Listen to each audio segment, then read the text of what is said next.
আসসালামু আলাইকুম রহমতুল্লাহ। সম্মানিত ভিউয়ার্স, আপনারা সবাই ভালো আছেন।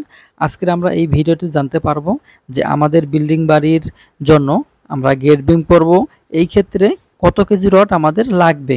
তো এই জিনিসটা আমরা হিসাব করব এবং এটা আমরা 1000 স্কোয়ার ফিট জায়গা হিসেবে আজকে আমি হিসাব করে দেখাবো। যে আমাদের 20 মিলি বা 16 মিলি বা 10 মিলি রড কতগুলো লাগে, এই হিসাবটা আমরা দেখাবো। তো অবশ্যই আপনারা ভিডিওটি শুরু থেকে শেষ পর্যন্ত দেখবেন। তো আমাদের গেট বিমের রড কতটুকু লাগবে এইটা সম্পূর্ণ নির্ভর করে আমাদের বিল্ডিংটা কি টাইপের। অর্থাৎ অনেক সময় দেখা যায় যে আবাসিক ভবন, অনেক সময় বাণিজ্যিক ভবন বা প্রাতিষ্ঠানিক ভবন। তো এইভাবেই অনেকগুলো কিন্তু হয়ে থাকে। এই কারণেই সঠিকভাবে আপনারা একটা নিয়ম মানবেন, তাহলে কিন্তু হবে না। আবার দেখা যায় যে আপনার এই বিল্ডিংটি কততলা বিশিষ্ট হবে, একতলা নাকি দুইতলা নাকি হাইরাইজ বিল্ডিং, এর উপরেও কিন্তু নির্ভর করবে এই রডের পরিমাণ। আবার দেখা যাবে যে একটা কলাম থেকে আর একটা কলামের দূরত্ব কতখানি, এর উপরও নির্ভর করবে এই গেট বিম এবং বিমের রড। অনেক সময় দেখা যায় যে গ্রেড বিম এবং বিমের যে সেকশনের রডগুলো একই রকম থাকে। আবার দেখা যায় অনেক সময় যে গ্রেড বিমে থেকে ফ্লোর বিমের রড একটু বেশি থাকে। তো যাই হোক না কেন, এটা সম্পূর্ণ নির্ভর করে আপনি কততলা বিল্ডিং দিবেন এবং সেই সাথে বিল্ডিংয়ের একটা কলাম থেকে আরেকটা কলামের দূরত্ব এবং বিল্ডিংয়ের ধরনের উপর নির্ভর করে। অনেক সময় দেখা যায় যে আপনার 1000 স্কোয়ার ফিট জায়গার ভিতরে আপনারা যদি গেট বিম ঢালাই দেন বা গেট বিম রড বাইন্ডিং করেন, সেক্ষেত্রে 1000 কেজি বা 1200 কেজি রড লাগতে পারে। এটা অবশ্যই বলবো যে এটা আপনাদের ডিজাইনের উপর নির্ভর করে। এই কারণেই এটা সঠিকভাবে বলা যাবে না। এই কারণেই আপনাদের অবশ্যই আপনারা ডিজাইন করে ডিজাইন অনুযায়ী আপনাদের দেখতে হবে গেট বিমের রডের সেকশন, সেই সাথে গেট বিমের রডের পরিমাণ, এইগুলো বের করে নিতে হবে, তাহলে ভুল হবে না। আর আমরা যখন আনুমানিকভাবে একটা হিসাব করব, তখন কিন্তু আমাদের ভুল হওয়ার সম্ভাবনা থেকে যায়। কেননা বিল্ডিংয়ের অনেক কিছুর উপর নির্ভর করে এই গ্রেড বিমটি। আর এই গ্রেড বিমের রড সম্বন্ধে আমাদের ক্লিয়ার ধারণা নিতে হবে। দেখা যায় যে আমরা যখন হাইরাইজ বিল্ডিংগুলো করি, সেই ক্ষেত্রে আমাদের 20 মিলি রড যে স্ট্রাগুলো সেইগুলো ব্যবহার করা হয়, অনেক সময় 16 মিলি রড ব্যবহার করা হয়। আবার আমরা যদি একতলা দুইতলা করি, সেক্ষেত্রে কিন্তু 12 মিলি রড দিয়েও হয়ে যায়, যদি আমাদের কলাম থেকে কলামগুলো কাছাকাছি হয়।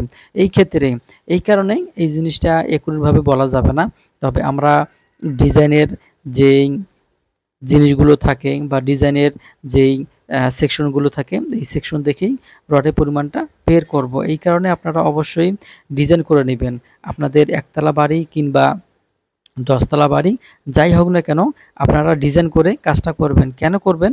অনেক সময় ডিজাইন না থাকলে মিস্ত্রিরা বা আপনাদের ইচ্ছা মতো যখন কাজ করবেন, তখন কিন্তু হয় রড বেশি হবে, না হলে কিন্তু কম হবে, কিন্তু কোনোভাবেই সঠিক হবে না। এই কারণে সঠিক হবে না যে আপনার একটা কলামে, ধরি আমার এই কলামে 20টা রড দেওয়া দরকার, কিন্তু আপনি সেখানে দিলেন 10টা রড। আবার দেখা যায় যে একটা কলামে রড প্রয়োজন আমাদের 8টা, আপনি দিয়ে রাখলেন 16টা।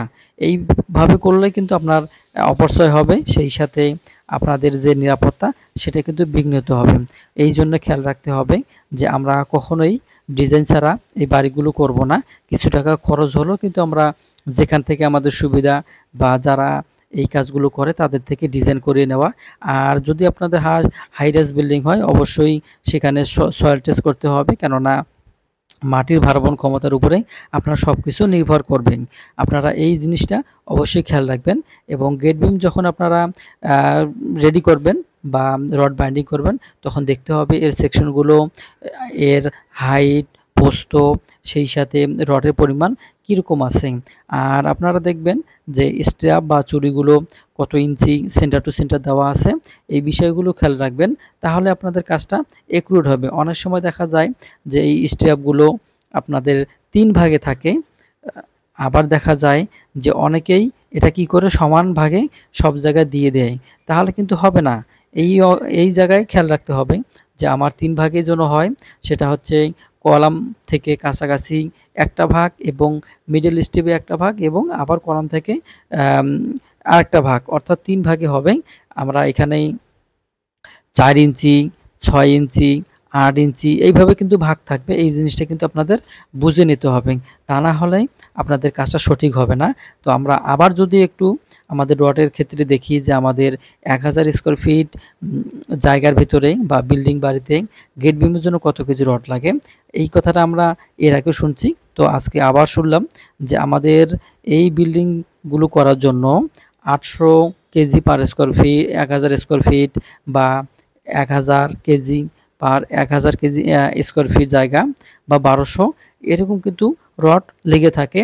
আর সুনির্দিষ্টভাবে কোনো বলা যাবে না, কেননা বিল্ডিংয়ের ধরন এবং যারা ডিজাইন করে তাদের উপরে অনেক সময় নির্ভর করে যে তারা কোন ডায়া রড কতটুকু ব্যবহার করবে, তার উপরে নির্ভর করে। এই কারণেই আপনাদের এটা ধারণা সঠিকভাবে হবে না, তবে এইভাবে আপনারা কাজগুলো করলে সুন্দর হবে।